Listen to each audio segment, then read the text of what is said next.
إن الحمد لله والصلاة والسلام على رسول الله.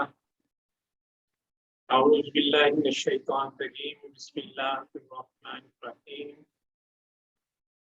لقد كان لكم في رسول الله أسوة حسنة لمن كان يرجو الله واليوم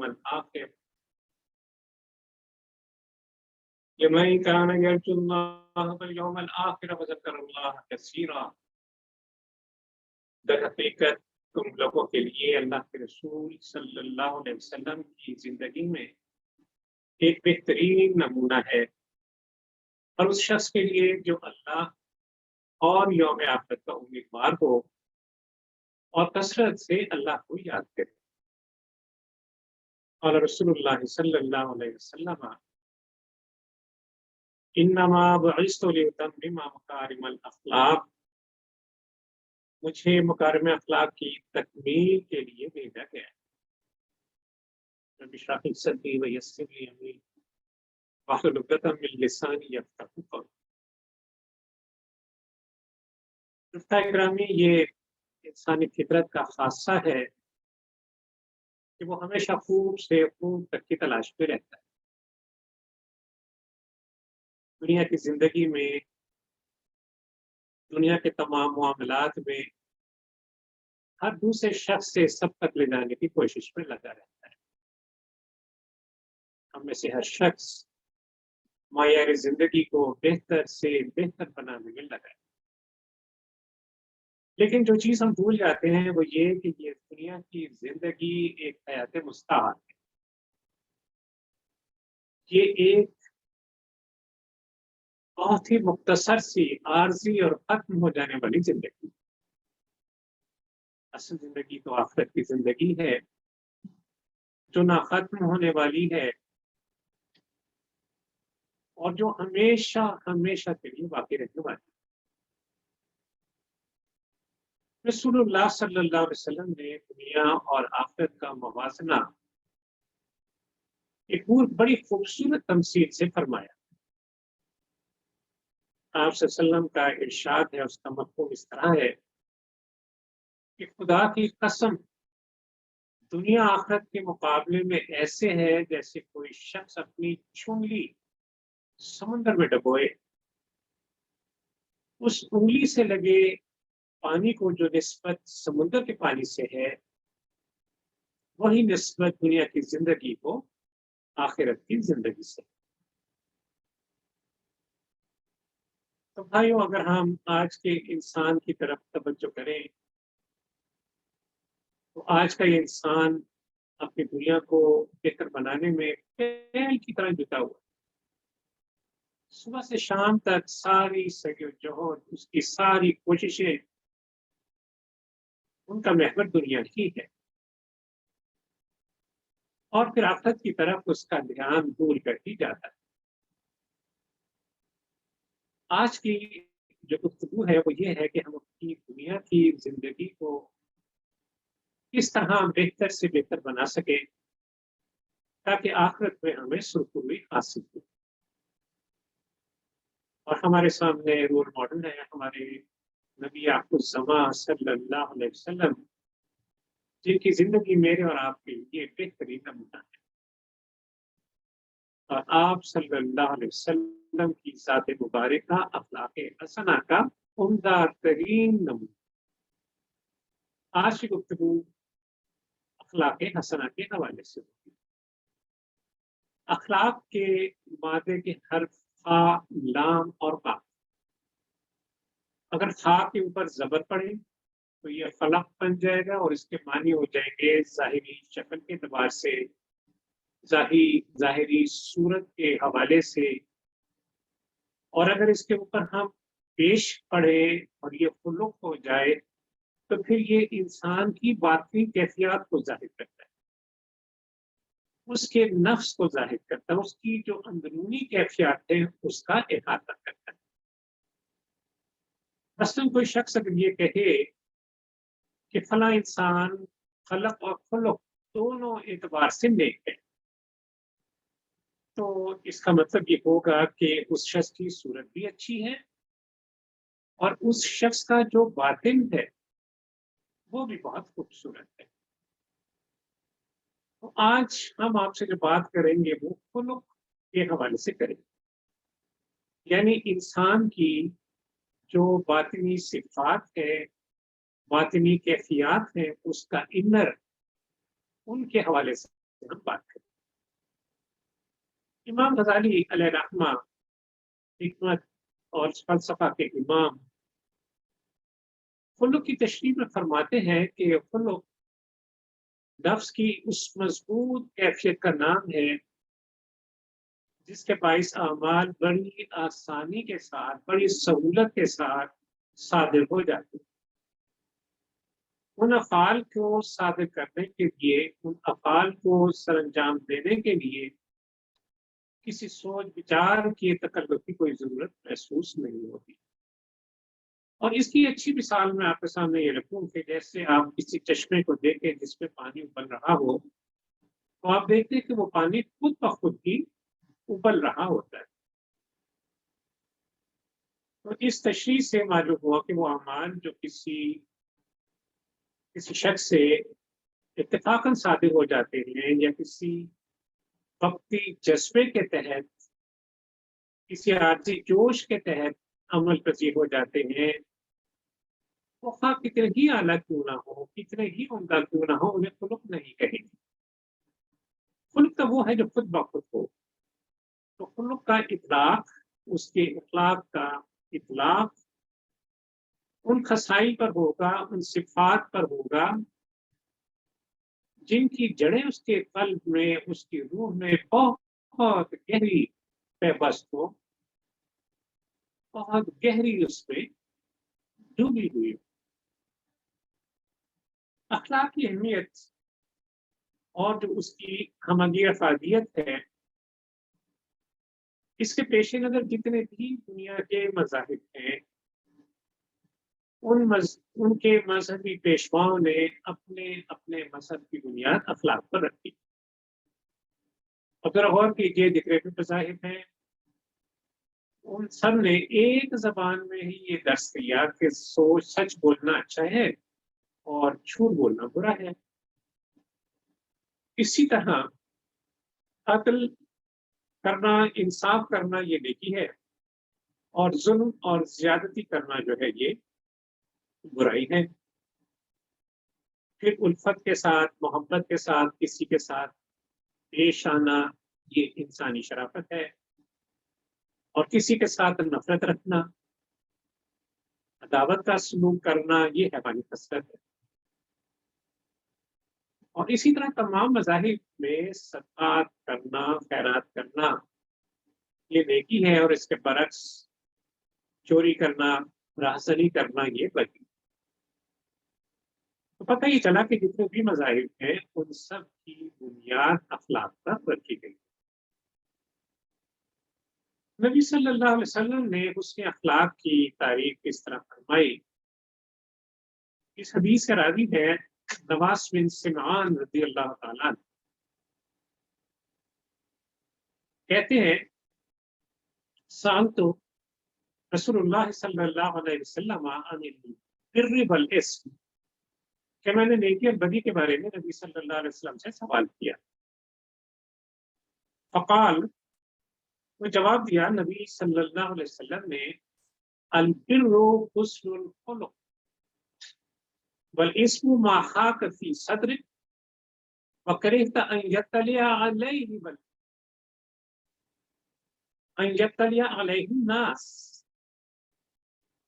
کہ نیکی اور گناہ کو فرق کرتے ہوئے نبی صلی اللہ علیہ وسلم فرمایا کہ نیکی اچھائی ہے، اس سے اخلاق ہے، گناہ وہ ہے جو تمہارے دل میں کٹے اور تم یہ چاہو کہ اس کے بارے میں کسی کو اطلاع نہ ہو، کہ اس کو جانے نہ۔ تو ایسا ہر کام جو تم چھپانا چاہو وہ گناہ ہے۔ تو نبی صلی اللہ علیہ وسلم نے نیکی کو اس کے اخلاق کے مترادف، اس کے برابر قرار دیا، اور گناہ کو اس کے اخلاق کی ضد قرار دیا، اس کے الٹ برعکس قرار دیا۔ اور ایک اور جگہ آپ صلی اللہ علیہ وسلم نے فرمایا کہ اس کے اخلاق کی نیکی ہے، اور گناہ وہ چیز ہے جو تمہیں شک میں ڈال دے۔